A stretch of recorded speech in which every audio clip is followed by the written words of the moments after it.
What's going on, everyone? TallenV back here, and today we are going to be doing the 50k subs video questionnaire that I put out about 2 or 3 weeks ago, and I wanted to do it a little bit earlier, but things were really busy with work, and then Golden Week came up, and I was away for a little bit, so I was like, all right, you know what, let's take a step back, let's go ahead and put this out, you know, when I'm ready and everything like that, because also I want to include some details about how to win the new account, or technically old account that I've had this account probably on my iPad for months to years, actually. It's probably year 2 is when I started, and I don't touch it every single day by any means, but you know, it's got some decent cards in it, so you'll see that up on the side somewhere in the video, able to see that. But I want to go over some of the questions that you guys asked. Some of them are questions that maybe a lot of you do know if you've been with me since the beginning. For those of you who may be newer and everything like that, these are some questions to kind of get you to kind of see what kind of YouTuber I am, what kind of person I am. And if you have any other questions, feel free to put them down in the comments below here, and I might, you know, be able to reply to them as soon as I can. But yeah, so I want to just kind of do, again, some questions that you guys had asked me, for, kind of celebrating the accomplishment of reaching 50k subs, whatever you want to say. I am a little tired, by the way, today. It's been a long week, but nonetheless, we're going to get into these, and yeah, like I said, I'll talk about the account at the end of the video on how you guys might be able to enter if you want to go ahead and grab a chance to get it. It's nothing special or anything. It's only got like one LR. It's got LR Bardock in it. But it does have some very good SSRs in there, and of course you'll see that as it's scrolling through on the side of the screen somewhere in the video. But without further ado, let's go ahead and get straight into all the questions, okay? So first off, the very first question, and by the way, these are in no particular order, and there were some random ones that were kind of like connected or very similar to each other. So if you don't particularly see your actual question in there, just know that somebody else probably asked it. I was just simply going through the comments and like, oh, here's the first question that said this, and I'm just gonna go ahead and answer it. So anyway, let's go and take a look at the very first question. So the very first question is, what areas of Japan have you been to, and what was your favorite? So real quick kind of backstory for those who maybe you don't know. I actually do live in Japan. I lived in Japan for the last 5 years now. I lived down in the Kansai area for the last 5 years doing my main job, and then YouTube's always been kind of a side job slash hobby, and I just moved up here to Tokyo back at the end of March. So to answer your question though, what areas of Japan have I been to? I've been to quite a few. I've obviously been to the Kansai area, which is going to include like Osaka and Kyoto and Himeji. I've been down more west towards Hiroshima, Fukuoka, and Nagasaki. And I've also been a little bit up north to Nagano, to Morioka, and then I've also been up to Hokkaido, which is the island above the mainland of Japan itself. And then obviously Tokyo I've been to quite a few times. In fact, I came to Tokyo when I was 17, actually, on a little school trip. We have a sister high school here in Tokyo. Every summer we went there for two weeks, and then every April they'd go back to my hometown for 2 weeks as well. So I got a chance when I was a junior, just finishing junior year of high school, and I was able to do that. So once I did that, I met my cousin who lives up more north of Japan, and then after that, I decided I wanted to try and live here and work here, and after college, I applied, and I was able to get a job here. So yeah. And what's my favorite place? Always a very hard question to pick down one particular place, but if I had to pick 1 or 2 places, I would say Hokkaido is very cool place. I loved going there. Some fresh sashimi and sushi and everything, which was really good. And just the weather was a lot nicer, I would say. It doesn't get as hot up in Hokkaido as it does down here in Tokyo and Kansai and all that. So I definitely liked it there. And this is my second place I really liked a lot. I really liked Fukuoka, which is way west in the parts of Japan. But it was, I don't know, just it kind of resonated with me. It was it was a small city, but it was very nice. Had a lot of culture to it and everything, and I really enjoyed it. So if you guys had to go and pick 2 places that were not the big, you know, Kyoto, Tokyo, Osaka kind of destinations on your trip, definitely go to Hokkaido if you got the chance, and also go to Fukuoka. You can get there both by bullet train or by flying. I'd highly recommend it. Great places to go. The second question is, what made you start YouTube, like an inspiration or something? So YouTube was a little interesting kind of start, I guess, for me. So I actually made my first computer. I built my first computer when I was in college still. And I knew I wanted to maybe potentially try to make videos just for fun. And it wouldn't really work when I was a senior in college. But I still love playing video games, obviously. I played a lot of Battlefield 4, especially because I love playing Battlefield 4. I still do to this day sometimes. And what I did was I decided to just try and record some gameplay clips, and then when I finished college, I was like, you know what, why not? Let's try making a couple of videos. And I made a few. They're very old. I don't even know if you can still find them on the channel to this day. I might have deleted them. I don't remember. But after that, I had to stop because I was then on my process of moving to Japan. And when I got into Japan, I got my computer fairly early. It took about a month to finally get my computer out to me. And obviously, I was really busy and everything. But I just never really got back into it because I was really tired and I was really, trying to get into the job that I was starting. If you guys don't know, I do teach here in Japan. I teach mostly English and I also teach some mathematics now. But during that time, I didn't really think about it. And I was hanging out with my friend Lemon, obviously, all the time. We were playing video games and everything. And we even tried to start up a little thing like, what do nerds talk about and everything. And there's a very old series, kind of a weird one, to be honest. Didn't really work out that well. I just thought of whatever. And then after a while, I actually got into playing the global version of Dokkan, actually. I just kind of randomly saw it on a commercial somewhere. I was like, oh, I wonder if this is in English. And I turned it on. I played the campaign for a while. I was just like, okay, whatever. This is what it is. And I deleted it. I didn't think any much of it. And then I started seeing videos pop up on YouTube about people playing the Japanese version. I was like, oh, well, is it the same game? Is it a little different or anything like that? And I got back into it right around the time that STR Super Saiyan God Goku came out. The original OG STR Super Saiyan God Goku, when he originally came out. I kind of got back into that. And that was actually the time as well when the STR Broly banner was back for the very first time. He was, funny enough, my very first SSR. Didn't even mean to pull him. I was just like, okay, whatever. It is what it is. But a lot of these videos were starting to come out on YouTube, and so people were trying to, where they're talking about the game and everything, which is fine. But a lot of them were trying to either talk about the passive skill or talk about how this, this mission particularly was or what it said in the information. And I sat there going, okay, yeah, I can kind of tell you guys are using Google Translate. So I'm like, well, I don't know, maybe I should try doing it sometime. This wasn't until like, I want to say like November or something like that, of like before the year 1 anniversary of Dokkan itself. So I was just like, okay, why not? I'll give it a try. And people apparently took to it. They seemed to like that I could translate, the majority of the information right then and there.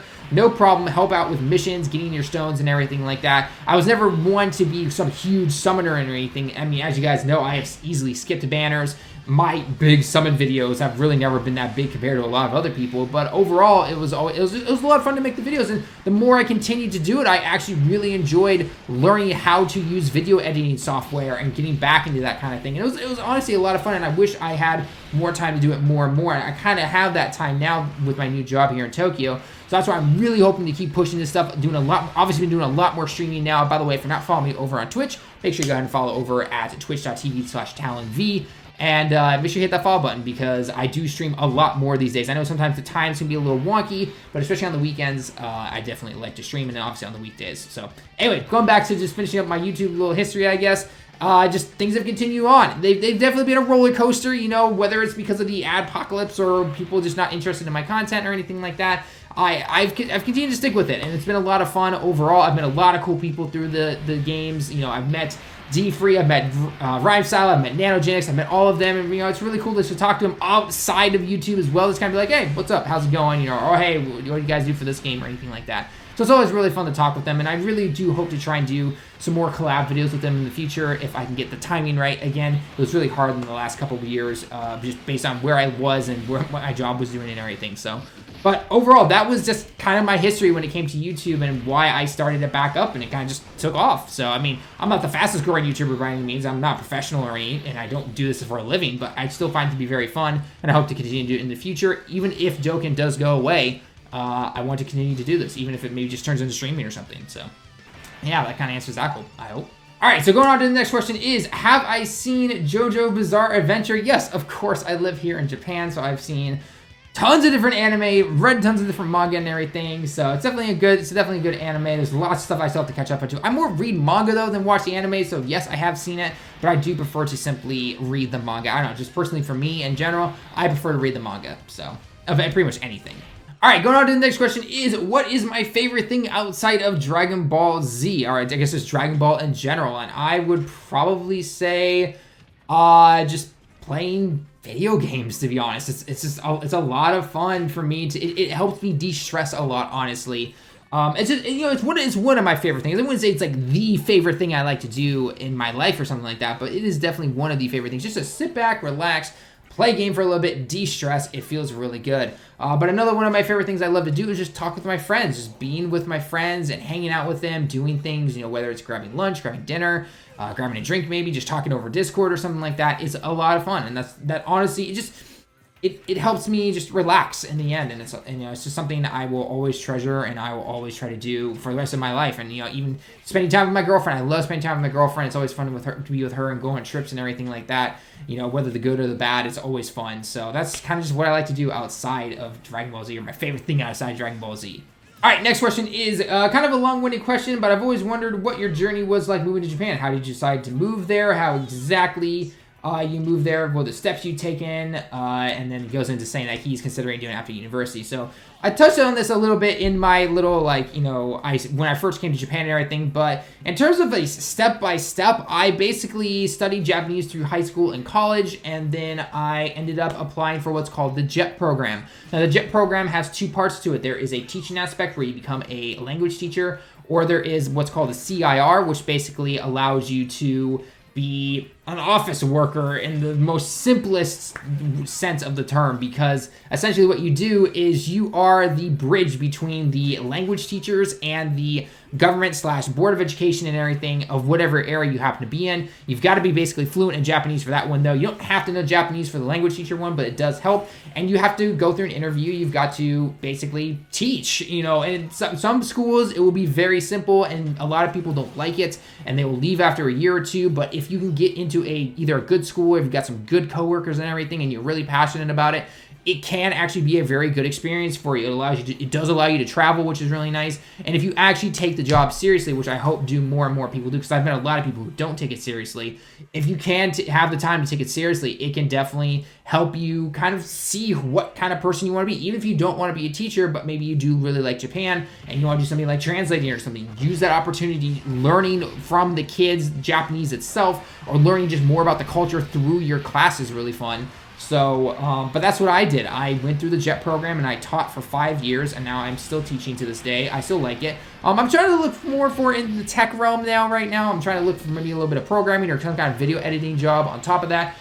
Multiple different jobs right now. I haven't really picked one final, concrete one. I've never been that kind of person. But yeah, that was kind of the step-by-step thing I did. I just simply studied Japanese. I applied for the program. I got in, and I continue just to improve my skills over time, whether you count YouTube as a skill or anything. Some of the skills I did learn through YouTube have helped me continue on in Japan and, be able to put on my resume. Everything you put on the resume, for at least part of it, you can.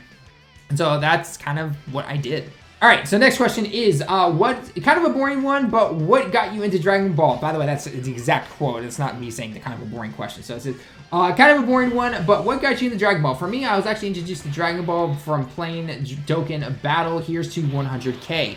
Yeah, I hope 100K can eventually come in the future. But what got me into Dragon Ball was I was a kid, actually, and it was just simply seeing it on TV for the first time. But the area I grew up in, or the state that I grew up in, the U.S., had a lot of Japanese cultural influences. So whether it was cars, companies, restaurants, or even things like Yu-Gi-Oh!, Pokemon, Dragon Ball, you name it, I saw all that stuff by the time, I don't know, I was 6, 7 years old, and just one day I was doing homework in front of the TV, and Dragon Ball came on. It was Dragon Ball Z. It was during the Cell Saga, and I was just like, oh, this looks really cool, and I just continued to watch it. I found out a couple of my friends liked it, and then the next thing you know, we were watching it every single weekday that we could on Toonami. And yeah, we were just doing our homework, watching Dragon Balls. It was awesome. That's simply how I got into it. And it's funny because when I got into high school, I didn't forget about it. I just, wasn't really that much into it. High school was kind of like the serious time. You've got to make sure you get into college and everything. And got into college, and we didn't really have smartphones and internet, good internet, I should say.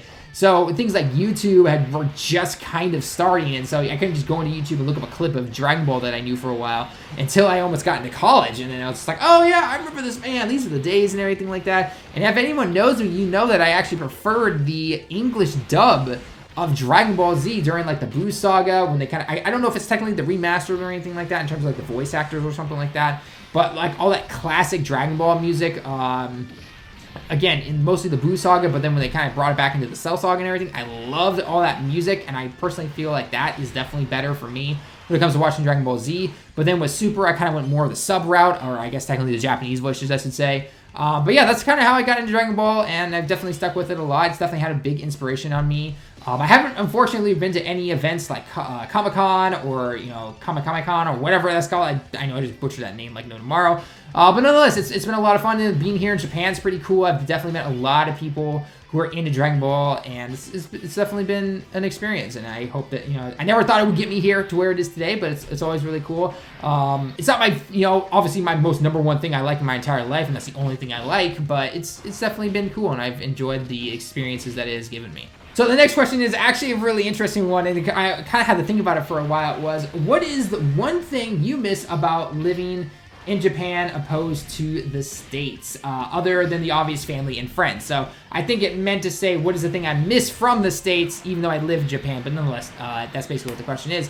And I had to think about that because he said no family, no friends, and I'm like, oh man, he took out the easy ones, isn't it? And I guess the one thing I miss from the States is maybe just a little, this is gonna sound really weird, but I want to say communication. And when I say communication, I don't mean talking to somebody, whether it's, at a counter or going to a restaurant or something like that. What I mean by communication is like when you are maybe on the train or something, or you're just walking along and somebody just, waves hi or something like that, right? Like maybe you're walking home or something and you see somebody that you always see all the time, and you go like, hey, hello, or whatever the case is, something like that. You don't really get that here in Japan, and I don't know, it's more of a cultural thing sometimes, but I actually do miss that. I like some of the little communication with the people that maybe you'll never know for your entire life or you'll never talk to again, but just those little things like highs, even something simple as someone saying bless you or gesundheit when you sneeze or something. It's like that little bit of communication I definitely kind of miss from the States. But overall, I've really enjoyed my time in Japan, and I still do to this day, and I don't really plan on moving back to the States for quite a while, if not for the rest of my life. I don't really know 100%, but as of right now, I have absolutely nothing against, still living here in Japan. Yeah, it's not a perfect country by any means. No country is. States have their problems, no doubt. Japan does as well. Every country does. But overall, I would say I definitely enjoy living here. So, all right, the next one is a multi-questioned one because the guy just loves asking questions. So, and I'm totally for that. So, first question is, how much of Japan have you explored? Which I did kind of answer. I've explored quite a bit of the big kind of places and everything, and some of the smaller places. And what's your favorite vacation spots? So my favorite vacation spots actually are I'm gonna have to say Australia, Singapore, and then if you want to go back into the Japan parts, I would probably say Fukuoka and Hokkaido again for my favorite spots in terms of vacation as well. They were very fun to go there. The next part of the question is manga or anime? Manga. I prefer manga over the anime. Anime has some great parts to it as well, but I definitely prefer the manga. I think if anime would start to go more seasonal and really give the animators time and the writers especially to make a good quality anime, then I would probably be more invested in it. But I do prefer the manga personally. For most things these days, I definitely do prefer the manga. Then continuing on, which do you prefer? And then also any favorites besides Dragon Ball. So other favorites, I'm going to assume you're looking at like anime and manga and things like that. In terms of other favorites, I have enjoyed a series called Kuroko no Basuke, which is over now, but it was a very good series and I loved it. I also love reading Shokugeki no Soma. I love, one manga I have to recommend to anyone who loves reading it is Kingdom. Kingdom it's a long series. It's kind of long, so if maybe you can't get into something like One Piece or anything like that, I maybe would not recommend it.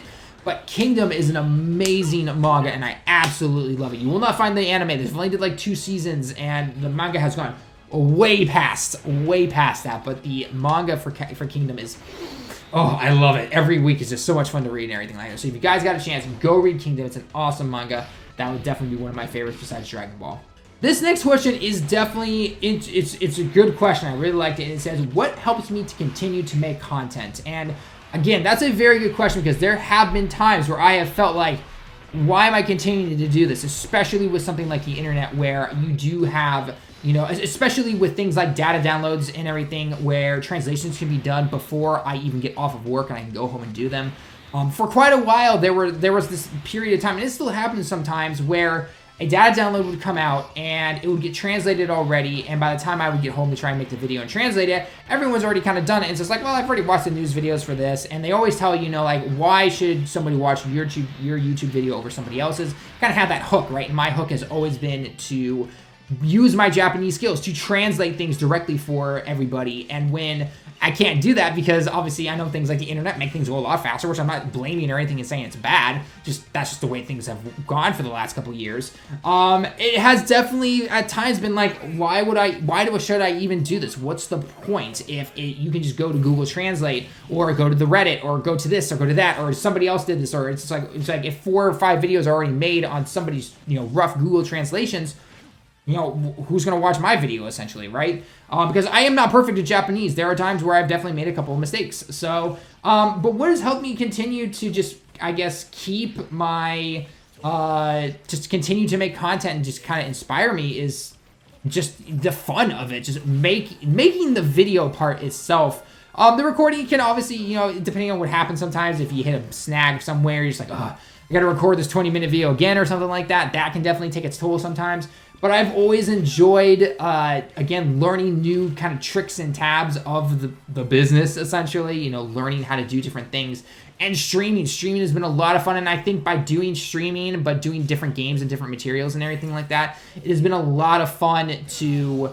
again, it's like that small little break from the normal YouTube video stuff, and then I come back and I'm like, okay, I got a fresh brain now. Let's go at it and let's go, and it's a lot of fun. Again, I wish things had continued to kind of go like this and not do this. I know there are a lot of things I can improve upon, things like thumbnails, maybe the audio quality sometimes. I'm trying to get a green screen right now. I would love to get some like side paddings here to kind of help with the echo in the room, especially this new one here in Tokyo.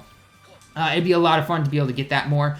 But, I feel like if I can keep pushing at it, then maybe it can continue to work out. And things work out for a reason. Maybe if Dokkan doesn't survive for the next year and it kind of basically have to kind of start over, or kind of start this new stuff, and definitely kind of see the views and everything go down a bit and then slowly come back up, maybe that is going to have to be the case. But overall, I never really did this to become famous or something, or to try to make a ton of money or something like that. It's just like, no, I want to do this to see if I can continue to do this and if it's a lot of fun, and just keep going at it. So it's definitely hard to anyone who maybe tries and you only get maybe 5 or 10 views per video. I was there myself. I was there for quite a while. And in fact, there are times where I was in a really weird situation, because there was a moment where my average video in less than a day would have about 10K views, and that was kind of the high point for me, right? I was just like, man, my videos are doing well, my views are up there, my subs are going at a kind of a constant thing, and then it would just dip down. And there were days where I would put a video out and I would get less than 2,000 views in like 2 weeks or something like that. That can definitely drag on you, thinking like, oh man, did I really screw up? Was I that bad? Was my video that terrible or anything like that? And sometimes you just got to realize that's, whether it is the algorithm of YouTube or whatever the case may be, if people don't like the topic you're talking about, or whatever the case is, you never know. Just, you got to push forward. YouTube does require a bit of thick skin when it comes to that kind of stuff. So I would definitely say keep pushing forward, keep pushing at it, and it will eventually work out for you in the end, okay? All right, we got the last 2 final questions. So the second to last question is, hey, Talon, congrats on 50K. When's the next part of the Japanese video kanji coming out?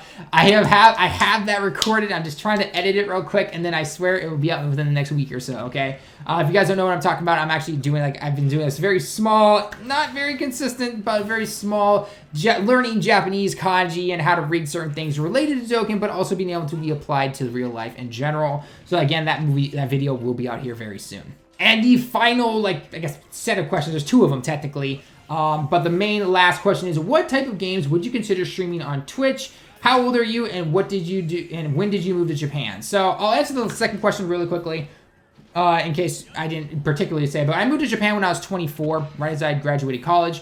And then after that, what type of games do you consider streaming on Twitch? So if you guys don't know, again, I know I mentioned already my Twitch channel, everything. I don't really stream Dokkan on Twitch. I enjoy making translation videos. I enjoy making guides for Dokkan and everything, but I don't know what it is. There is something about streaming Dokkan for a long period of time that it makes me honestly bored to do that. And I don't know what it is exactly. So I love to stream different things to show that, hey, I don't just do this one game. I love playing all these other games and everything like that. And so I love streaming like I used to stream Battlefield a lot. Battlefield 5 I was not the biggest fan of, so I didn't even buy it. I still play 4 every now and then. Love playing Super Smash Bros. Despite the online being iffy sometimes. I love doing Super Smash Bros. Fighters, I need to get a little more consistent at, but I love streaming fighters as well. And there's other games that I do like to stream sometimes. And I know they do not bring in the mass views and everything. I mean, if you have seen one of my Dokkan streams compared to one of my non-Dokkan streams, there are times where there's a summon video or a world tournament stream or something like that. I'll have 100, 200, even 800, 900 people watch me on a Dokkan one. And then on Super Smash Bros. Or something like that, it's 20. Maybe 20 people. And I understood that. I knew the risk when I said, okay, you know what? I want to stream different things and everything like that. So those are the kind of stuff I do like to stream on Twitch. Again, I don't know what exactly it is. Maybe it's just, you know, again, having to look at the screen constantly like this all the time, instead of being able to look at the screen, play for a quick bit, and then be able to talk to you guys or something like that, instead of doing the same thing, popping the bottle, being bored, asking, you know, just do it like this. It's a little weird, and I know that might sound like a really weird explanation for it, but that's personally what I feel when it comes to streaming on Twitch and everything. But I honestly really do enjoy streaming on Twitch. And just streaming in general, live streaming with you guys, chatting with you in live right there is also really fun. That's why I always say, like, hey, if you want to come play some Smash with us, here's the room that you come join if it's open. Here's the fighters ring that I'm in. Here's this, and, you know, if you want to come join and everything. It's a lot of fun. So I know a lot of people prefer simply to only watch for Dokkan or something like that, and they're not going to come watch for other materials. That's totally fine. That's up to you. But that is the kind of stuff that I prefer to do when I do my live streams, so... but yeah, anyway, guys, that's basically it. Now, I know the last thing that a lot of people are probably asking for is this little account on my iPad. How can you, I guess, enter for a chance to win, essentially, okay? So, basically, I don't want to do the thing where, hey, sub to my channel and you can have a chance to win kind of thing, because then it's like people are only subbing because they want to do that and everything. So, for this video, just leave a comment down below about how long you have played Dokkan for, and either why you stopped, or maybe if you still continue to this day, if you want a chance to go ahead and win it. And then I will find a program where I can just simply collect all of the names that have left a comment down in this particular video and do something like that. If I have to update it for some particular reason, probably over on Twitter. I'll update you on Twitter and also in the community tab of YouTube, and we'll go from there. But for now, just leave a comment on this video saying when you started Dokkan, why you liked it, maybe something along those lines, and then we'll go from there. So if you want to leave a sub, though, by all means, if you're new to the channel, go ahead and sub. But I'm not going to force you guys to be like, no, you didn't sub to this, so you don't have a chance to win. So yeah. So, but yeah, anyway, guys, that's going to be it for the little video here, the little questionnaire. I hope you guys did enjoy. For anyone who is new, I hope you were able to kind of learn a little bit more about me, about what I like to do here on YouTube and everything like that, and streaming as well. For those of you who have been around since day one or close to day one, I appreciate all the support. It's always amazing, guys, whether you are just simply viewing it, whether you're subbing, leaving a donation, a bit on Twitch, or anything like that. It's always appreciated, and I love the support and everything, and I hope to keep making more content, because every time you guys do that for me, everything I can, I put it back into the channel, whether it's, again, a donation or anything like that. So anyway, guys, that's going to be it for the video. Let me know your thoughts down below in the comments. As always, leave a like if you like the video. Subscribe if you happen to be new. Until next time, everyone, I will see you all in the next one.